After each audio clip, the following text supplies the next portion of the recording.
Well, I do know and understand that one statement of mine where I said this कि मैं वापस बिहार जाना चाहता हूँ, बिहार मुझे बुला रहा है, दिल्ली में मेरा मन नहीं लगता. So I know that statement being interpreted in all the possible manners, right from politically to personally to every way.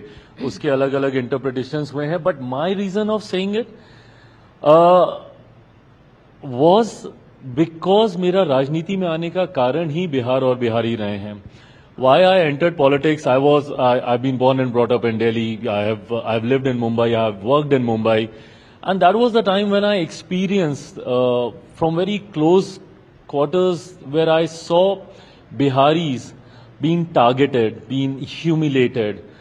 That was the time when I realized that why Bihari needs to leave their state and to go across the country. मैं देखता हूं दूसरे राज्यों में जाकर रहते हैं, अलग अलग देशों में जाकर रहते हैं. So why can't we retain them in our state? क्या वहां पे ऐसी कमी है या क्या ऐसे व्यवस्था निर्माण की हम लोग को जरूरत है ताकि ये माइग्रेशन रुके, ये पलायन रुके? इस सोच के साथ मैं राजनीति में आया था. And over the years, this is my third term as a member of parliament, and I have realized that I can't do this sitting in Delhi. अगर मैं बिहारियों के लिए कुछ करना चाहता हूं तो उसके लिए मुझे अपने राज्य जाना पड़ेगा. अगर मैं पलायन को रोकना चाहता हूं तो उसके लिए वो व्यवस्था बिहार में ही रहकर मुझे तैयार करनी होगी. और अब तो मैं सिर्फ पलायन को रोकना ही नहीं चाहता बल्कि मैं रिवर्स माइग्रेशन भी चाहता हूं कि हम एक ऐसा बिहार बनाएं जहां पे जो लोग पलायन करके बिहार से बाहर गए हैं वो लोग भी वापस अपने राज्य में आए. बिहार फर्स्ट, बिहारी फर्स्ट की सोच पे काम कर रहा हूं. तो फिर अगले चीफ मिनिस्टर चिराग पासवान रहेंगे? मेरे सारे थॉट प्रोसेस, मेरी सारी मेहनत, मेरी सारी वर्षों से जो मैंने व्यवस्था तैयार करने के लिए जो मैंने सोच डाली है, उन सारी चीजों को भुला के ना एकदम बॉयल डाउन कर दिया जाता है कि इसकी महत्वाकांक्षा है मुख्यमंत्री बनने की. इसलिए मैं ऑनेस्टली बोलता हूं, मेरी ऐसी कोई महत्वाकांक्षा नहीं है. मैं जिस परिवार से आता हूं, I have seen it all. My stomach is already full. I don't have any greed left कि मुझे ये चाहिए, मुझे वो चाहिए. मैं एक ऐसे परिवार से आता हूं जहां पे मेरे नेता, मेरे पिता आदरणीय रामविलास पासवान जी ने बतौर केंद्रीय मंत्री 6 प्रधानमंत्रियों के साथ उन्होंने काम किया. बचपन में तो मेरे लिए कहीं ना कहीं ये गाली बन गई थी कि मैं स्कूल में जाता था, कॉलेज में अरे मंत्री का बेटा आ गया, मंत्री का बेटा आ गया. सो ये शुरू से देखा है. और अगर पद की लालसा होती 2020 का चुनाव मैं अकेले नहीं लड़ता. हर वो राजनीतिक व्यक्ति जो राजनीतिक परिस्थितियों को समझता है वो जानता है कि अगर 2020 का चुनाव मैं मौजूदा उस वक्त के एनडीए अलायंस में रहकर मैं लड़ता तो मैं केंद्र में मंत्री 2020 में ही बन गया होता और बिहार में भी मेरे 3-4 मंत्री होते जो उस वक्त की परिस्थितियां थी. बट उस वक्त भी मैंने अपने विचारों को ही लेकर, बिहार फर्स्ट, बिहारी फर्स्ट की सोच को ही लेकर मैंने गठबंधन से अलग होने का फैसला लिया. तो ऐसे में मेरी मुख्यमंत्री बनने की या किसी पद पर जाने की कोई महत्वाकांक्षा नहीं है. मौजूदा परिस्थिति में तो वैकेंसी भी नहीं है. We already have a chief minister in place. We already have a chief minister. But we have elections coming in November, and Bihar could do with some youthful energy, something that you represent, something that a lot of your competitors also represent. You Absolutely. have Mr. Prashant Kishore, you have Mr. Kanhaiya Kumar. So there are a lot of youth leaders coming out of Bihar, promising a change in Bihar. तो उसमें आप नहीं अपना झंडा नहीं गाड़ेंगे कि आप मुझे No, of course. I mean, and this is good. There's a very soft generational shift in my state, which is really nice. I mean, we have always spoken and talked about the era of where my father was there, Adaniya Lalu ji was there, Nitish Kumar ji was there, Sushil Kumar Modi ji was there. So that was also an era, which was very dominant in Bihar politics for the longest time. But gradually we are seeing a generational change. We are seeing a generational shift taking place in my state, and I find this as the beauty of democracy, where you have so many options to select from. You have a lot of young faces with young visions, with young ideas, with young ideology, and everybody is focusing to bring that change in Bihar.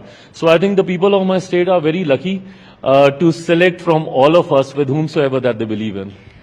आपके जो पिताजी थे रामविलास पासवान जी बहुत ही legendary leader रहे हैं, लेकिन वो भी हमेशा पीछे रहे, केंद्र में रहे पर स्टेट में हमेशा उन्होंने साथ दिया सीएम का, पर सीएम की पद पे नहीं आए.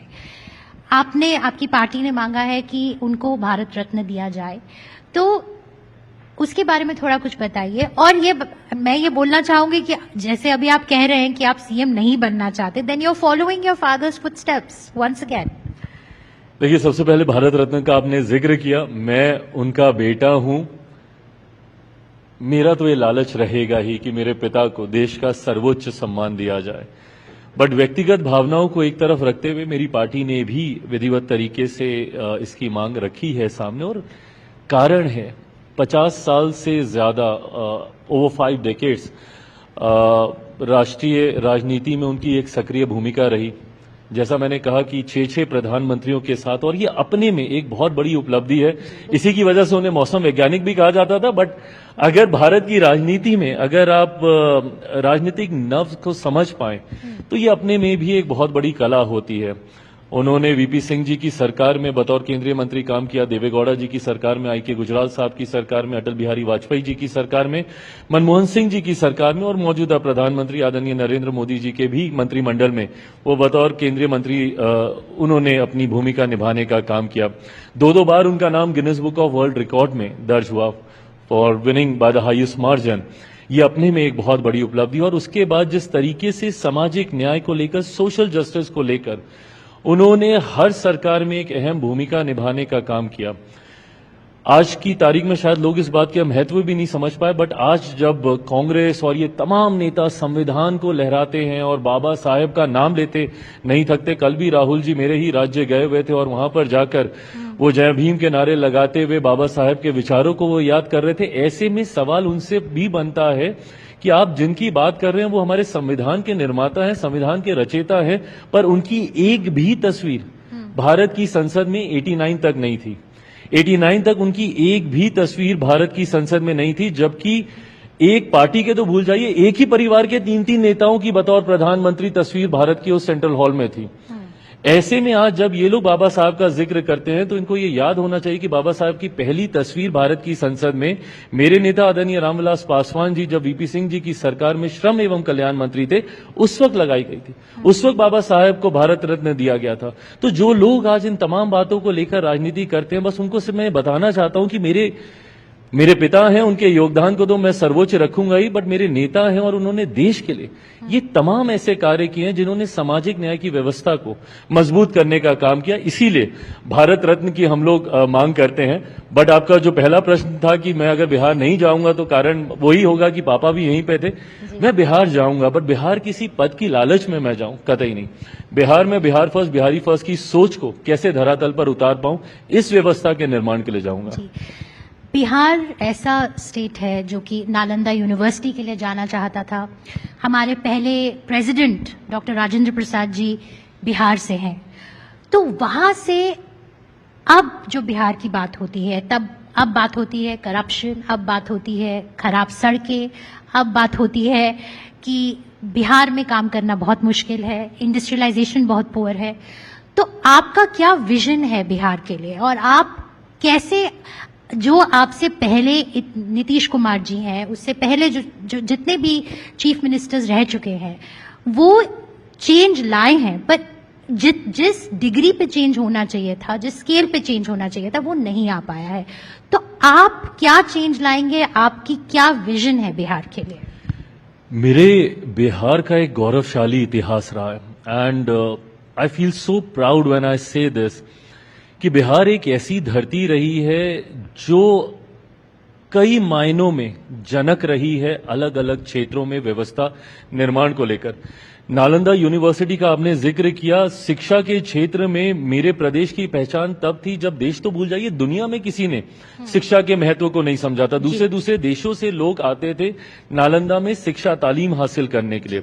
ऐसे में जब बिहार की गिरती शिक्षा व्यवस्था का जिक्र होता है, मुझे तकलीफ होती है। एक से एक महापुरुषों की धरती रही है, जो लोग आस्था भी रखते हैं उनसे भी जुड़े हुए एक से एक महापुरुष। मेरी माता सीता की धरती है वो, गौतम बुद्ध की धरती है, भगवान महावीर की धरती है वो, गुरु गोविंद सिंह जी की धरती है वो, चाणक्य की धरती है, आर्यभट्ट की धरती है, देश के पहले राष्ट्रपति की वो धरती है। ऐसे में इतनी सारी संभावनाएं होने के बावजूद क्या कारण रहा कि आज मेरे प्रदेश की गिनती विकास के स्तर पर कई निचले पायदानों पर कई बार की जाती है। ऐसे में हम लोग को वो दशक भी याद करने की जरूरत है जब मेरे राज्य में सबसे ज्यादा पलायन हुआ, जब आदरणीय लालू जी की सरकार थी जिसको जंगल राज के नाम से जाना गया, जिस वक्त एक ऐसा समाज बना दिया गया जहां पे कोई भी बिहार में रहना नहीं चाहता था, और ये व्यवस्था दुर्भाग्यवश अभी तक भी चलती आ रही है। आज भी, मुझे टोकिएगा अगर मैं गलत बोल रहा हूं, पर आज भी बिहार में कोई भी एक सक्षम परिवार है, वो जैसे ही थोड़ा सा भी सक्षम बनता है, सबसे पहले अपने बेटा बेटी को पढ़ने के लिए बिहार से बाहर भेजता है। वो बच्चा बच्ची बिहार से बाहर जाता है, वहीं पे शिक्षा हासिल करता है, वहीं पे नौकरी करता है, वहीं पे घर खरीदता है, वहीं पे शादी करता है, वहीं पे बच्चे पैदा करता है, और फिर उसी राज्य का होकर रह जाता है और अपने राज्य में प्रवासी कहलाता है। ये व्यवस्था जो 90 के दशक से बिगड़ी, इसको अभी तक हम लोग उस तरीके से संजो नहीं पाए। मैं ये श्रेय जरूर मौजूदा मुख्यमंत्री नीतीश कुमार जी को दूंगा कि काफी हद तक उसमें सुधार हुआ, उसमें बदलाव हुआ, काफी कार्य उनके द्वारा किए गए, पर अभी भी कई कार्य करने बाकी हैं, जिसकी जिम्मेदारी निभाने की सोच के साथ मैं बिहार जाना चाहता हूं।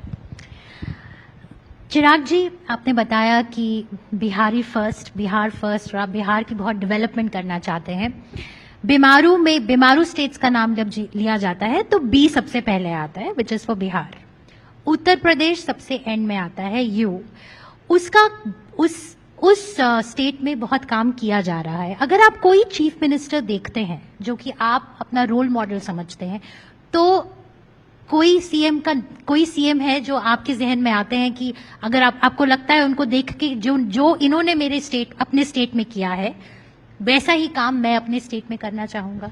ऑफ कोर्स, जिनका आपने जिक्र किया मेरे बगल का ही राज्य है, और कई बार तो एक सांस में ही यूपी बिहार का नाम लिया जाता है, और व्यवस्था को लेकर भी किया जाता था, बट हाल फिलहाल के वर्षों में अब नहीं होता है, क्योंकि कहीं ना कहीं उत्तर प्रदेश ने विकास की राह पर अपने आप को एक तीव्र गति देने का कार्य किया है, और पहचान उनकी एक विकसित राज्यों की श्रेणी में धीरे धीरे बनती जा रही है। और मुझे लगता है बहुत स्पष्टता के साथ, with utmost clarity, the chief minister of Uttar Pradesh, उन्होंने अपने राज्य को आगे लेकर जाने का उन्होंने काम किया है। तो मैं चाहूंगा, बट साथ ही में हम लोग को ना ये एक और छोटी सी बात को समझना जरूरी है, जिसका जिक्र कई बार मेरे प्रधानमंत्री करते हैं, डबल इंजन की सरकार। जी। लोग इस बात को समझ नहीं पाते हैं कि डबल इंजन की सरकार क्यों जरूरी है। ये उत्तर प्रदेश उसका सबसे खूबसूरत उदाहरण है, और मेरा बिहार भी उसका उतना ही खूबसूरत उदाहरण है, क्योंकि for the longest time Bihar में विरोधाभास की सरकारें रही। जब केंद्र में यूपीए की सरकार होती थी तो बिहार में एनडीए की सरकार होती थी, जब केंद्र में एनडीए की सरकार आई तो बिहार में महागठबंधन की सरकार आ गई। For the longest time, on a stretch of 27 long years, we had different governments at the state level and at the central level। इससे होता क्या है ना कि केंद्र सरकार की योजनाएं राज्य में धरातल पर नहीं उतरती, राज्य सरकार की परियोजनाओं को केंद्र स्वीकृति नहीं देता, राजनीतिक विरोधाभास के चलते, जिसकी वजह से मेरे राज्य ने काफी सफर किया। एक लंबे समय के बाद आज मेरे राज्य में डबल इंजन की सरकार है, केंद्र में इसका नेतृत्व मेरे प्रधानमंत्री कर रहे हैं, बिहार में हमारे मुख्यमंत्री कर रहे हैं। मैं चाहता हूं और मैं मानता हूं कि इस विधानसभा चुनाव परिणामों के बाद भी ये व्यवस्था ऐसे ही रहेगी, एंड उसके बाद इन कमिंग 5 years मैं इसको एक गोल्डन एरा के तौर पर बिहार के लिए देखता हूं। मुझे लगता है अगले 5 साल बिहार काफी तेज गति से विकास के कार्यों में आगे बढ़ेगा। तो आप योगी जी से इंस्पिरेशन लेते हैं? मैं definitely, I do believe he's got utmost clarity in his work and vision। All right, from an electoral point of view, we have elections coming in November. Bihar के इलेक्शंस हमेशा ही कास्ट इश्यूज पे लड़े गए हैं। Is that still an omnipresent issue in Bihar, or do you think things have changed? इस चुनाव के मुद्दे क्या रहेंगे? Is that an issue? Sadly, yes। ये विडंबना है, and you're against caste-based politics। मैं पूरी तरीके से इसके खिलाफ हूं, और मुझे ये बात बहुत तकलीफ देती है। मैं जब नया नया राजनीति में आया था, जैसा मैंने कहा, मैं दिल्ली में मैं पला बड़ा, मुंबई में मैंने काम किया है, और मैं जिस परिवार से आता हूं वहां पे जातीय व्यवस्था के कोई मायने नहीं है। ना घर पे कभी ऐसी बातों को लेकर चर्चा हुई, ना हमें कभी किसी तरीके का भेदभाव बताया, सिखाया, समझाया। व्यवस्था ये कभी चर्चा ही घर परिवार में नहीं हुई। तो मेरे लिए जब मैं राजनीति में सक्रिय हुआ और मैं बिहार राजनीतिक दृष्टि से जाने लगा, तो मुझे बड़ा ताज्जुब होता था कि मुझसे आके जो मिलते थे, मुझसे भूमियार मिलते थे, राजपूत मिलते थे, ब्राह्मण मिलते थे, पिछड़ा मिलते थे, अति पिछड़ा मिलते थे, दलित मिलते थे, महादलित मिलते थे, मुसलमान मिलता था, बट कोई बिहारी नहीं मिलता था। तकलीफ मुझे इस बात की होती थी कि हम लोग इतनी जातियों में बढ़ गए हैं। और ये तो अभी मैं ऊपर की क्लासिफिकेशन बता रहा हूं, नीचे बाइफर्केशन और ज्यादा है कि उसमें और इतनी सारी जातियां। ये व्यवस्था ही मुझे समझ में नहीं आती थी। और मेरे लिए हमेशा से ये कॉज ऑफ कंसर्न रहा है कि क्योंकि हम लोग एकजुट नहीं होते अपने राज्य में, इसीलिए हम लोग आज इस बटी हुई परिस्थिति की वजह से जो व्यवस्था निर्माण होनी चाहिए थी वो हम लोग नहीं कर पाए।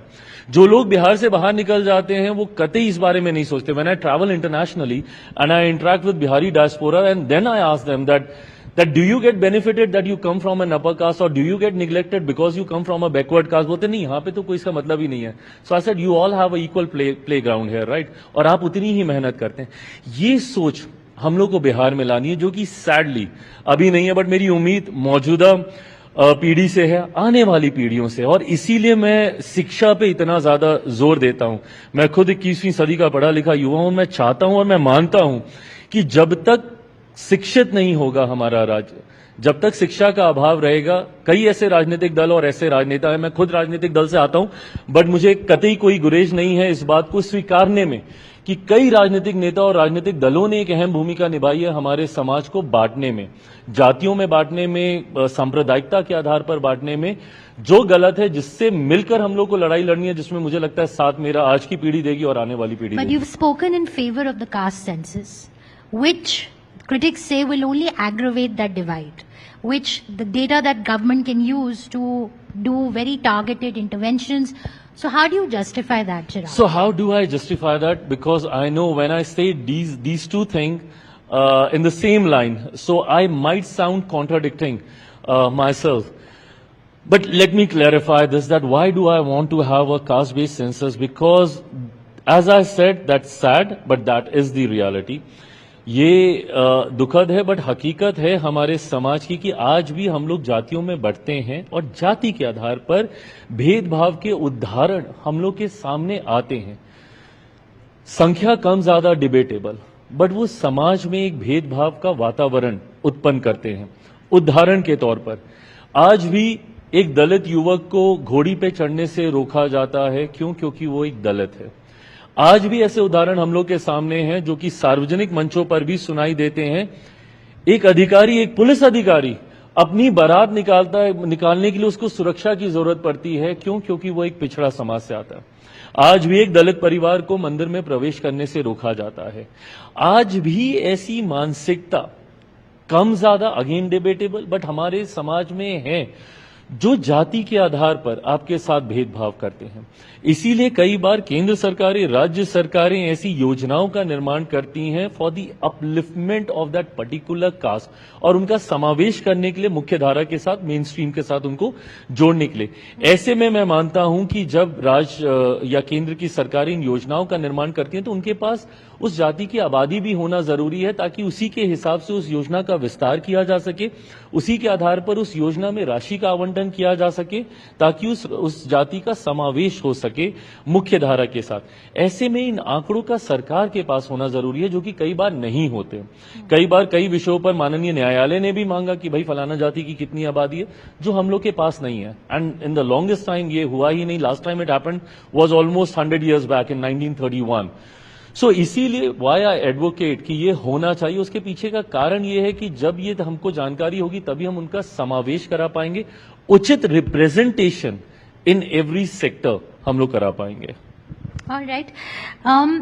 When we speak about, caste-based reservations also, are you for affirmative action or are you against affirmative action?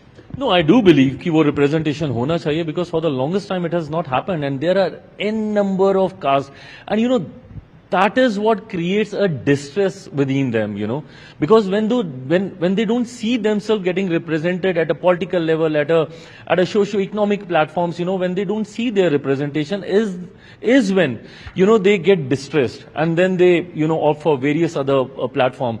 अब जो नक्सल की समस्या थी लंबे समय तक, उसमें कौन थे? यही वैसे ही समाज के लोग थे जिनको लंबे समय तक सप्रेस किया गया।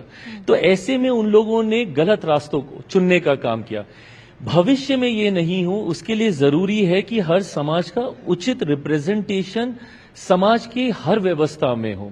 इसी सोच के साथ मैं चाहता हूं कि जरूर इस व्यवस्था को, आरक्षण की इस व्यवस्था को और मजबूत किया जाए। जी, चलिए बिहार से वापस दिल्ली आते हैं, फूड प्रोसेसिंग के बारे में बात करते हैं। अभी we are undergoing very intense negotiations with the United States, bilateral trade agreement की बात हो रही है। एग्रीकल्चर और फूड इंडस्ट्री जो है, अमेरिका चाहता है कि हमारे टैरिफ्स और कम किए जाएं ताकि वो अपने प्रोडक्ट्स यहाँ पे बेच सके। उसकी इम्प्लीकेशंस क्या होंगी, और आप चाहेंगे कि इंडिया अपने टैरिफ्स कम करे इन एरियाज में? Well, this is a very strong political narrative. I mean, that's a political, that's a policy topic. So I'll reserve my comments particularly on this topic. But then, yes, दो देशों के बीच में जिस तरीके से tariff को लेकर यूएस और भारत और यूएस का कई और देशों के साथ ये एक ऐसी बहस शुरू हुई है जिसको मुझे लगता है बहुत ही डिप्लोमेटिक वे में हम लोग को हैंडल करने की जरूरत है। It's an extremely sensitive topic, so I would reserve my comments publicly बहुत ज्यादा इसके बारे में बात करने को लेकर। But being the minister for food processing industries, मैं जरूर कह सकता हूं कि आज की तारीख में भारत के पास वो सामर्थ्य है कि हमें अधिकांश विषयों को लेकर कहीं दूर या दूसरे देशों की तरफ देखने की जरूरत नहीं है। We have that potential and we are so capable that ना सिर्फ हम अपने देश का ध्यान रख सकते हैं बल्कि कई और देशों का ध्यान रख सकते हैं। मैं जिस मंत्रालय का प्रतिनिधित्व कर रहा हूं, इस मंत्रालय के माध्यम से इवेंचुअली ग्लोबली मैं चाहता हूं कि भारत अपने आप को एक ग्लोबल फूड बास्केट के तौर पे प्रस्तुत करे। And when I say this with utmost responsibility because we have that potential कि ना सिर्फ हम अपने देश की हंगर नीड्स को केटर कर सकते हैं बल्कि कई और उन देशों की भी हम मदद कर सकते हैं जहां पे हंगर एक बड़ी समस्या है। ऐसे में दुनिया में ग्लोबली एक सॉफ्ट पावर के तौर पर थ्रू प्रोसेस्ड फूड हम लोग एक स्ट्रांग पेनिट्रेशन हम लोग कर सकते हैं, जिस दिशा में मैं और मेरा मंत्रालय कार्य कर रहा है। जब मैंने इस विभाग की जिम्मेदारी ली थी, या ना सिर्फ मेरी इस विभाग की जिम्मेदारी लेना बल्कि 2014 से अभी तक देखें हम लोग के एक्सपोर्ट्स ऑलमोस्ट डबल हुए हैं। हम लोगों ने कई और ऐसे देशों में अपना पेनिट्रेशन शुरू किया है जहां पे हम लोग की उपस्थिति इससे पहले नहीं थी। मेरे मंत्रालय के माध्यम से पीएलआई की एक स्कीम है जहां पे हम लोग इंसेंटिव्स देते हैं बड़े ऐसे हमारे देश के लीडर्स को जो इस इंडस्ट्री को लीड कर रहे हैं, जो कि ग्लोबली जाके अपनी पहचान और भारतीय पदार्थों की पहचान को बढ़ा सकें। मैं मानता हूं कि हर भारतीय खुश होता है जब वो विदेशों में जाता है, सुपरमार्केट में जाता है और जब उसको इंडियन ब्रांड्स वहां पे दिखाई देते हैं। तो धीरे धीरे इसको कैसे और हम लोग मजबूती दें, I can say this very honestly, अभी we have not even started जितना हम लोग का पोटेंशियल है। भारत में खाद्य प्रसंस्करण को लेकर I would want to use this platform to mention this also, काफी नेगेटिव पब्लिसिटी भी होती है जी। कई बार दुष्प्रचार किया जाता है कि भैया अगर इसको प्रोसेस कर दिया तो आपने इसकी गुणवत्ता निकाल दी। On the contrary, you know, when we talk about food processing we talk about value addition, but हम लोग जैसे ही प्रोसेस बोलते हैं that becomes equivalent to being bad. It's not bad, we are adding value to it. But Chirag, I'd like to add here that in terms of rules and regulations in our country, they are a bit lax. So a lot of things are misadvertised. कोई product बोल देंगे कि मैदा नहीं है, चीनी कम है, but होगा। So enforcement of regulations is another concern. Is that something that your ministry is looking into seriously? Absolutely. It's one of the biggest concerns for me and my ministry, and we have a regulatory body called FSSAI, FSSAI, जो अलग अलग खाद्य पदार्थों को लेकर regulations draft करती हैं। And I am very happy to share this कि gradually, you know, we are levelling ourselves up to a level जहां पे हमारे standards are equivalent to the global standards also. उसका इम्प्लीमेंटेशन मजबूती से धरातल पर हो, इस बात को भी मजबूती से वो व्यवस्था, वो इकोसिस्टम तैयार करके सुनिश्चित कराया जा रहा है। बिकॉज गाहे बगाहे कई बार ऐसी खबरें, ऐसी जानकारियां सामने आती हैं। हाल ही में एक ग्लोबल कंपनी का नाम था और एक बहुत ही पॉपुलर स्नैक की उसमें जिसमें हाँ, जिन्होंने उन रेगुलेशंस को फॉलो नहीं किया, उसके लिए भी कड़े प्रावधान, और बल्कि अब उन प्रावधानों को और ज्यादा स्ट्रिक्ट किया जा रहा है कि गलती से भी ऐसी गलती नहीं होनी चाहिए, वो अक्षम्य है। आप किसी के स्वास्थ्य के साथ आप खिलवाड़ नहीं कर आप सकते। ये बात बोलते हैं कंपनीज को, क्योंकि आप तो बहुत बड़ी एफएमसीजी कंपनीज के साथ डील करते नहीं, हो। बिल्कुल, और मैं इंडस्ट्री के साथ मैं निरंतरता में मैं संवाद भी करता हूं। I want to become that bridge. See, at the same time I want the industry also to grow. I want industry grow करेगी तो हम ग्रो करेंगे, but at the same time industry को भी ये समझना होगा कि गलत तरीके से शॉर्टकट लेकर आप भारत में आप ग्रो नहीं कर सकते। भारत का नेतृत्व आज की तारीख में एक ऐसे प्रधानमंत्री कर रहे हैं जो कि बहुत स्पष्ट है कि ना खाऊंगा ना खाने दूंगा। ऐसे में किसी भी तरीके की मिलावट, and is the reason why हम लोग रेगुलेशंस ना सिर्फ कड़े कर रहे हैं बल्कि उसके बाद जो दंड है उसको भी हम लोग इतना स्ट्रांग कर रहे हैं जिसमें आपकी हल्की सी भी भूल आपके ब्रांड को पूरी तरीके से समाप्त कर सकती है। उस स्तर तक हम लोग इसको लेकर What जा रहे हैं। kind of penalties and punishment are we looking at? Of course, yes, and I'm not talking only about the penalties because So penalties. jail time also. Yes, of course. नहीं, to an extent कि भाई आपका पूरा brand name हम समाप्त कर सकते हैं। जैसा मैंने कहा, मैं कतई इस बात को हल्के में नहीं लूंगा कि आप किसी की भी सेहत के साथ खिलवाड़ करें सिर्फ थोड़े से एक्स्ट्रा बेनिफिट्स को लेकर या किसी प्रकार की लापरवाही को लेकर। मैं ये दोनों ऑप्शंस में लेकर चल रहा हूं। हमेशा सिर्फ आर्थिक ही नहीं होती है, कई बार कुछ लोग लापरवाही भी कर जाते हैं जो कि बहुत गलत है। उस पे भी हम लोग को स्ट्रिक्ट होने की जरूरत है, क्योंकि आपकी हल्की सी चूक सामने वाले की सेहत, उसके जीवन पे बात आ सकती है। और ये बहुत बड़ी जिम्मेदारी है जब आप किसी को खाना देते हैं। खाना परोसना बहुत बड़ी जिम्मेदारी है। इसीलिए हम लोग माँ के हाथ के खाने को इतना महत्व देते हैं, क्योंकि हमें पता है कि सबसे ज्यादा सुरक्षित है तो वही है। इस भूमिका में ये कंपनी है और इस भूमिका की गंभीरता को इनको पहचानना होगा। तो हम किसी कंट्री से इंस्पिरेशन ले रहे हैं अपने फूड रेगुलेशंस में? Is EU a country that See, we are developing our own standards because there are a lot of products, and India is so blessed because of the geographic placement of our country. You know, we have n number of varieties when it comes to food. हमारे पास हिली terrains हैं, तो हमारे पास water bodies हैं, हमारे पास variety, और यही हमारी खूबसूरती भी है बिकॉज इतनी डाइवर्स लैंडस्केप है हम लोग के पास। तो अलग अलग उत्पादन है, तो संभवतः कई ऐसी चीजें हैं जो कि प्रसंस्करण में शायद दूसरे देश नहीं जानते, बल्कि उसमें हम लोग लीडर्स बन रहे हैं उन रेगुलेशंस को लेकर।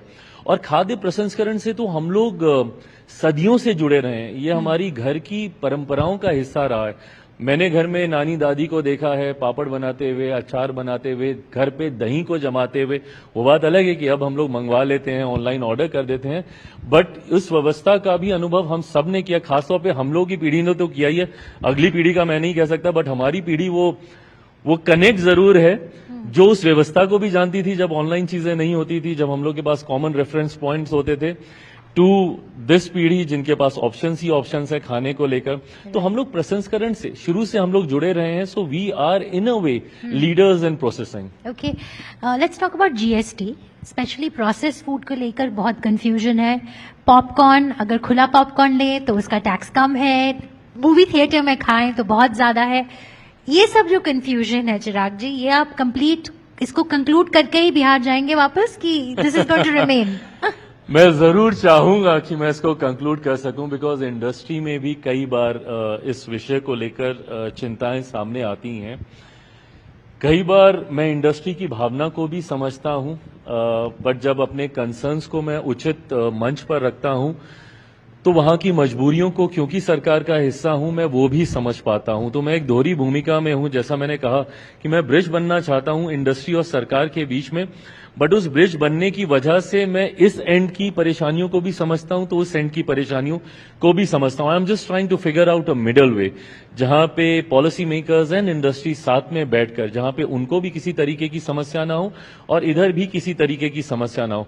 Eight the end of the day जब आप GST की बात करते हैं तो GST council is the final authority to take this decision, but समय समय पर जिस बदलाव जो मुझे उचित लगते हैं वो मैं जरूर GST काउंसिल के सामने मैं रखता हूं। वित्त मंत्री साहिबा से भी मुलाकात करके उनके भी संज्ञान में इन विषयों को देने का काम करता हूं। कई ऐसे बदलाव किए भी गए हैं, फैसले लिए भी गए हैं, कई ऐसे बदलाव हैं जो कि इंडस्ट्री डेस्परेटली चाहती है लिए जाएं, जिसको लेकर talks are on, and I just hope mutually beneficial सरकार और इंडस्ट्री दोनों के लिए हो, ऐसे फैसले हम लोग ले पाए आने वाले council listening to you? Are you जैसा मैंने कहा कि जहां पे वो कर पाते हैं, जरूर करते जी। हैं, बट अभी कई ऐसे विषय हैं जिनको लेकर चर्चाएं चल रही हैं। दोनों तरफ से एक एक कदम आगे बढ़ने का प्रयास किया जा रहा है। मैं मानता हूं जल्द काफी चीजें समय के साथ भी बेहतर होती हैं, जैसे हमारी अर्थव्यवस्था मजबूत होती जा रही है और जैसा अगले 4 सालों में हम लोग मानते हैं कि भारत 5वीं से तीसरी सबसे मजबूत अर्थव्यवस्था की ओर बढ़ेगा, तो मुझे लगता है कई ऐसे रिलैक्सेशंस हैं और जो हम लोग इंडस्ट्री को आने वाले दिनों में दे पाएंगे। चिराग, आप काफी यंग है, all of 42, but you have seen so much of life. Everybody knows your age. No, I don't know. You're a public figure. Like this is a new young 42. I mean, 42, that's was the ever irony young? of it. That is the irony of it. 42 is the new young in politics. So, but at a very young age, you've seen so much of life up close. You've seen your loved ones leave you. You were talking to me about you being thrown out of your home where you grew up. इतना सब कुछ देखने के बाद, to collect yourself once again, to fight elections, to build another brand new party, pretty much all by yourself. How did you do it? What are the lessons that you've learned? Oh, lot of lessons, and I don't think I can be more blessed to go through the hardship. क्योंकि जब जिंदगी आपको सिखाती है ना, उससे बेहतर सीख और कोई नहीं होती.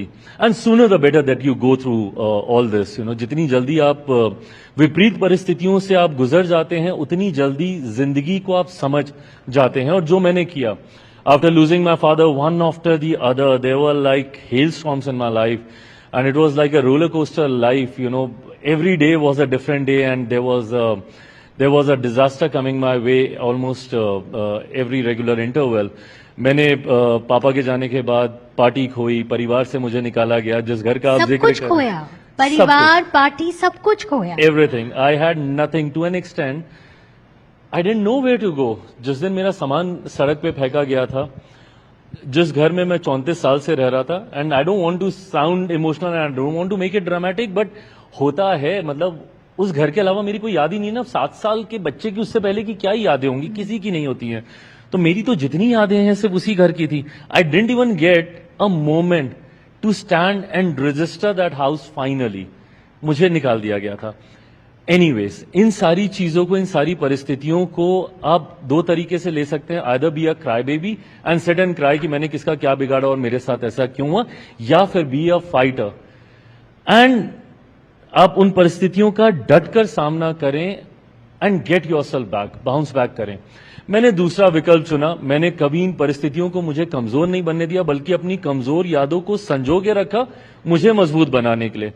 और हर एक परिस्थिति से मैं लड़ता रहा, जूझता रहा. धार्मिक हूं, पूजा पाठ में मैं विश्वास रखता हूं. मुझे लगता है उस चीज ने मुझे बहुत आस्था दी. मेडिटेट बहुत करता हूं, ध्यान बहुत लगाता हूं. मेडिटेशन ने मुझे बहुत आस्था दी कि कभी विपरीत परिस्थितियों में मुझे डिप्रेस नहीं होने दिया, मुझे टूटने नहीं दिया. एट द सेम टाइम आज जब बेहतर परिस्थितियां हैं, मैं केंद्र में मंत्री हूं, बिहार चुनाव की ओर हम लोग जा रहे हैं, बेहतर प्रदर्शन की मैं उम्मीद रखता हूं. मेरा दिमाग भी खराब नहीं होता है. ये नहीं कि मैंने सब पा लिया तो मेरा दिमाग खराब हो गया. कितनी सीटों की उम्मीद कर रहे हैं? अच्छी उम्मीदें रखता हूं, मैनिफेस्ट करता हूं, अपने मैनिफेस्टेशन में विश्वास रखता हूं. परिणाम देखिएगा, ना सिर्फ अच्छी सीटें मेरे को लड़ने को मिलेंगी, बल्कि मैं जीत कर भी लाऊंगा. लोकसभा में 100% का स्ट्राइक रेट रहा. अच्छा स्ट्राइक रेट बिहार में भी दूंगा. कोई नंबर देंगे आप हमें? Of course. कितनी सीटें? गठबंधन की मर्यादा को तोड़ूंगा. अगर मैं कोई भी संख्या की चर्चा सार्वजनिक मंच पे गठबंधन के भीतर करने से पहले करूं, तो मैं उस मर्यादा को बनाए रखूंगा. जैसे ही ये चर्चा गठबंधन के भीतर हो जाएगी, सबसे पहले साझा करूंगा यहां पर.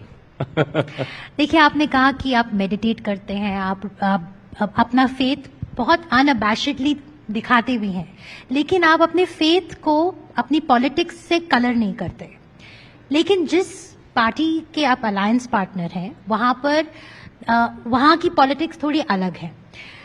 जैसे अभी हाल ही में एक नेता है मध्य प्रदेश के, उन्होंने एक स्टेटमेंट दी. हमारी जो सोफिया कुरैशी जी हैं, उनके बारे में कुछ बोला. How do you feel about that, and how do you strike that balance? Because that is not your politics. That is not. That is not your politics. So then, what do you feel about such situations? नहीं, and I've been very open and upfront. आपने आज मुझसे सवाल पूछा, मैं छूटते ही मैं बोलता हूं कि शर्मनाक बयान है. इससे ज्यादा निंदनीय यह बयान नहीं होना चाहिए, और कोई बयान नहीं हो सकता. मेरी पार्टी के अगर वो सदस्य होते अभी तक मैं उनको अपनी पार्टी से उम्र भर के लिए निकाल देता, बट वो मेरी पार्टी नहीं है। मैं गठबंधन के भीतर अपनी से बातों को रख सकता हूं। जब गठबंधन के साथियों के द्वारा हिंदू मुस्लिम किया जाता है, मैंने उस पर भी एतराज मैंने खुले मंचों से मैंने जाहिर किया, बट फिर इस पे मेरा विश्वास मेरे प्रधानमंत्री के प्रति आता है, जो सबका साथ सबका विकास सबके विश्वास की बात करते हैं। जब तक the head of the government, जब तक उनके मुंह से कोई ऐसी बातें नहीं निकलती, देश की 140 करोड़ जनता को विश्वास है कि किसी के साथ अन्याय नहीं होगा। हर जगह कुछ ऐसे असामाजिक तत्व होते हैं, हर संगठन में होते हैं, परिवारों में भी कई बार ऐसे लोग होते हैं जो परिवार की सोच के खिलाफ अपनी बातों को रखते हैं। ये ऐसे लोग हर जगह होते हैं। ऐसे में जरूर उनको कड़ा संदेश दिया जाना चाहिए। जैसा मैंने कहा, मेरी पार्टी के सदस्य होते, मैं उम्र भर के लिए उनको अभी तक निकाल चुका होता मेरी पार्टी से। गठबंधन में मेरी सीमाएं हैं, एक हद के बाद जाके मैं चीजों को कह नहीं सकता, बट इससे ज्यादा शर्मनाक बयान और कोई नहीं हो सकता। Can we get a big round of applause, please, on that? चिराग, अगर आपको बहुत लोग बहुत डिफरेंट तरीके से डिस्क्राइब करते हैं, आपको मोदी जी का हनुमान भी बोला जाता है, ऐसा क्यों बोला जाता है? आपने कब बेल आउट किया था मोदी जी को? ये 2020 विधानसभा चुनाव के दौरान एक प्रकरण हुआ था। किसी कारणवश मैं एनडीए से अलग होकर मैंने चुनाव लड़ा था, बट एनडीए से अलग भी हुआ था तो बिहार का एक क्षेत्रीय दल है जिसके खिलाफ मैंने अपने प्रत्याशी उतारे थे, और भाजपा के खिलाफ मैंने प्रत्याशी नहीं उतारे थे क्योंकि मेरा समर्पण मेरे प्रधानमंत्री जी के प्रति हद से ज्यादा है। मैं बहुत ज्यादा मेरे प्रधानमंत्री से प्यार करता हूं, और जिंदगी में जब तक मेरे प्रधानमंत्री हैं उनके खिलाफ मेरे जहन में कोई सोच भी नहीं आ सकती, उसका अंश भी नहीं आ सकता। तो मैं बहुत क्लियर था कि भले मैं गठबंधन से अलग होकर मैं चुनाव लड़ूंगा, बट मेरे प्रधानमंत्री जी की पार्टी के सामने मेरा प्रत्याशी नहीं रहेगा। उस वक्त मैंने बाकी तमाम सीटों पर 137 सीटों पर मैंने अपने प्रत्याशी उतारे आउट ऑफ 243 सीट्स, जिसमें भाजपा की सीटों पे मैंने प्रत्याशी नहीं उतारे थे। उस वक्त क्योंकि ये लग रहा था कि क्या मैं भाजपा के का साथ दे रहा हूं और इसलिए मैंने प्रत्याशी नहीं उतारे, तो मेरे ऊपर कई बार टीका टिप्पणी की गई और कहा गया कि आप प्रधानमंत्री की तस्वीर का इस्तेमाल नहीं करेंगे। मैं इतनी राजनीतिक मेरी बुद्धि थी कि मैं नहीं करूंगा। जब ऑफिशियल अलायंस नहीं है, कुछ नहीं है, तो मैं कैसे उनका इस्तेमाल कर सकता हूं। बट वो इतनी बार बोल दिया गया ना कि मैंने रिएक्शन में, and I think in one of the live interviews somebody said कि ऑपोजिशन ये कह रहा है कि आप उनकी तस्वीरों का इस्तेमाल नहीं कर सकते, तो उस वक्त मैंने बोला कि मुझे जरूरत ही नहीं है। जिनको जरूरत है वो होर्डिंग पे मेरे प्रधानमंत्री की तस्वीर का इस्तेमाल करें। मेरे प्रधानमंत्री मेरे दिल में बसते हैं, चाहेंगे तो मैं दिल चीर के दिखा दूंगा उनकी जगह मेरे दिल में, इसलिए होर्डिंग पे मुझे तस्वीर लगाने की जरूरत नहीं है। तो वहां से फिर ये शुरू हुआ, एंड अगले दिन in one of the leading newspaper front page पे मैं देखता हूं कि मेरा एक कैरिकेचर, एक कार्टून बना हुआ है जिसमें मैं हनुमान बना हुआ हूं और अंदर प्रधानमंत्री जी की तस्वीर है। तो वहां से ये शुरू हुआ। But I like this, I have no issues. इससे ज्यादा खूबसूरत बात मेरे लिए और नहीं हो सकती। There was an image that went viral of the Prime Minister patting you with a lot of love and affection.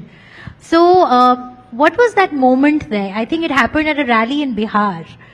So that happened in that rally in Bihar. जरूर जब वो इस बार चुनाव प्रचार के लिए आए थे, बट मेरे लिए सबसे खूबसूरत लम्हा वो था जब मैं वापस ऑफिशियली एनडीए अलायंस में गया था। ये जुलाई का समय था, लोकसभा चुनाव से ठीक पहले, जब 38 दलों का गठबंधन एनडीए ने बनाया था जिसका नेतृत्व प्रधानमंत्री जी कर रहे थे, और मैं उस बैठक में एक लंबे समय के बाद ऑफिशियली मैं एनडीए के सहयोगी के तौर पे मैं मौजूद हुआ था। उस वक्त मैं आई वॉज द सिंगल सांसद ऑफ माई पार्टी। मैं वहां पे मैं शामिल हुआ था। उस वक्त बहुत समय के बाद प्रधानमंत्री जी से रूबरू मुलाकात हुई और उन्होंने जिस तरीके से मेरा हाथ खींचकर मुझे गले से लगाया और मेरा सर अपने कंधे पे रखकर उन्होंने मेरी पीठ थपथपाई, वो मेरे लिए बहुत खूबसूरत पल था। और जिस पल का आप जिक्र कर रही हैं, वो हाजीपुर आए थे मेरे प्रचार में, और ना सिर्फ उन्होंने मेरी पीठ थपथपाई बल्कि उन्होंने मैं जरूर चाहूंगा, जरूर यूट्यूब पे आप सब सुने, जो 5 मिनट तक उन्होंने मेरे बारे में कहा जी। और उस वक्त मुझे एहसास हुआ कि देश का एक प्रधानमंत्री, और मैं सारे अपने सांसदों को बोलता हूं कि please be more active and present and well read when you come to the parliament, क्योंकि प्रधानमंत्री जी ने जिक्र किया 2014 से 2019 तक मेरी 100% अटेंडेंस थी पार्लियामेंट में। I didn't miss even a single day, और मैं मैक्सिमम आवर्स मैं बैठता था। भले मैं डिबेट में मैं पार्टिसिपेट नहीं भी कर रहा हूं, पर मैं सुनता था। और मैं ये मानता हूं, आप जितना सुनते हैं, you need to be a good learner to be a good leader. तो आप जितना सुनेंगे आप उतना आप समझेंगे। मैं अभी भी अकेले बैठता हूं, मेरे पिता के पुराने इंटरव्यूज, अटल जी के पुराने इंटरव्यूज, उनके भाषण, सुषमा जी के भाषण लोकसभा में, वो सब मैं सुनता रहता हूं बैठे बैठे। तो मैं पार्लियामेंट में ही बैठा सुनता था। सोचिए, देश के प्रधानमंत्री ने इतनी छोटी सी बात को भी नोटिस किया और उन्होंने इस बात को पार्लियामेंट्री पार्टी की बैठक में बोला, जिसका जिक्र उन्होंने उस सभा में किया कि उस वक्त मैंने कहा कि देखिए, चिराग से सीखने की जरूरत है, कितनी तैयारी के साथ आता है। और उन्होंने बोलते बोलते बहुत प्यार से ये भी बोला, बोलते बोलते वो भावनाओं में बहकर सार्वजनिक मंच में मुझे तू ता करके उन्होंने कहा कि अरे इसको तो मैंने ये, तो उनको एहसास हुआ। उन्होंने कहा कि सॉरी, मैं थोड़ा सा तू तड़ाक करके इससे बातें कर रहा हूं, बट मैंने इसको हमेशा अपने बेटे की तरह देखा है, इसलिए मैं ये बातें कह रहा हूं। तो उनके ये शब्द, इससे ज्यादा खूबसूरत, इससे ज्यादा महत्वपूर्ण मेरे लिए और कुछ नहीं हो सकता। उम्र भर का समर्पण इसीलिए उनके प्रति है। तो आप अलायंस में रहेंगे फिर बीजेपी मैं के मेरे साथ? प्रधानमंत्री से अलग होने की सोच जहन में भूल से भी नहीं ला सकता हूं। चलिए, मेरा आखिरी सवाल, इस दिन अगले साल आप अपने आप को कहां देखते हैं? इस दिन अगले साल मैं अपने आप को बिहार में और ज्यादा सक्रिय भूमिका में देखता हूं। जिस पद पर या जिस कार्यालय के भीतर आप चाह रही हैं, उस कार्यालय में मैं जरूर जाऊंगा मुख्यमंत्री नीतीश कुमार जी से मुलाकात करने, बिहार फर्स्ट, बिहारी फर्स्ट की योजनाओं को धरातल पर उतारने। तो इस भूमिका में अगले साल इस दिन हम लोग रहेंगे। So I think then my colleagues who want to track your beat need to rethink. All right. Thank you so much. A Thank big you. round of applause for Chirag Paswan. We wish you the very best.